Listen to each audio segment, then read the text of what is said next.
Walk me through what's happening today in your view with Brexit. Is Theresa May getting it right? Well, let's say for a start, I think Brexit's a huge mistake. I campaigned against it. I think it is fragmenting part of the Western alliance, the European end of that, and it makes me very sad to see what's happening. In many ways, what we're seeing unfold now, with just 40-odd days to when we're supposed to leave the EU, is a collision of all the promises that people who supported Brexit made with reality. And so suddenly confronted with real choices about what happens to our economy, what happens to our relationships on security with our nearest neighbours, all of those are coming to the fore. And at the moment, the Prime Minister in Britain and the British government cannot get a majority for any particular way of leaving the EU. And that's a little bit alarming, because the way that's written into the law, if we can't find a majority for anything, is to crash out, and that would be disastrous. Do you think that's going to happen? Well, I certainly hope it doesn't. Because the EU doesn't seem to be giving any ground. I think the British Prime Minister should take off the table the idea that Britain's going to leave the EU without a deal and just crash out and tear apart our economic and security relations with our nearest neighbours like Germany and France. That is a British decision. We can unilaterally say we're not going to crash out. We want a deal to leave, but if we don't have a deal, and of course the problem's not with the EU, it's with the British Parliament. Would you support a second referendum? Well, I think a second referendum is not the immediate issue. The immediate issue is what happens in the next 40 days.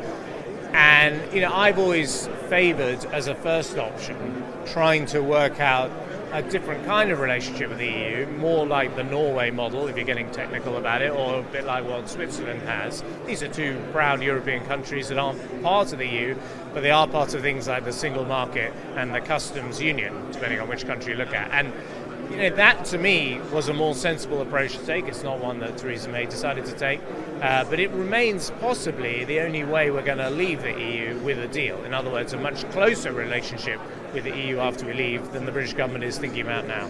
Do you feel any sense of responsibility in getting us to this point, in the sense that there was so much polarization by the time that referendum came to the fore? Well, I was part of the government. I was the Chancellor in the British government that held that referendum.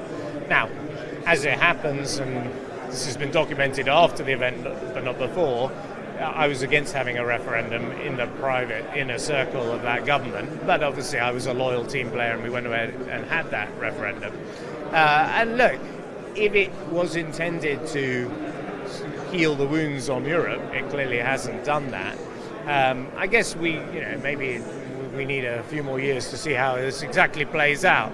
But at the moment, sadly, it's not been great for the UK. Final question in terms of relevancy, the United Kingdom. There have been a lot of fears that the security situation will deteriorate as a result of what may happen with Brexit. Certainly, the United Kingdom has for years now led the charge when it comes to anti-terror.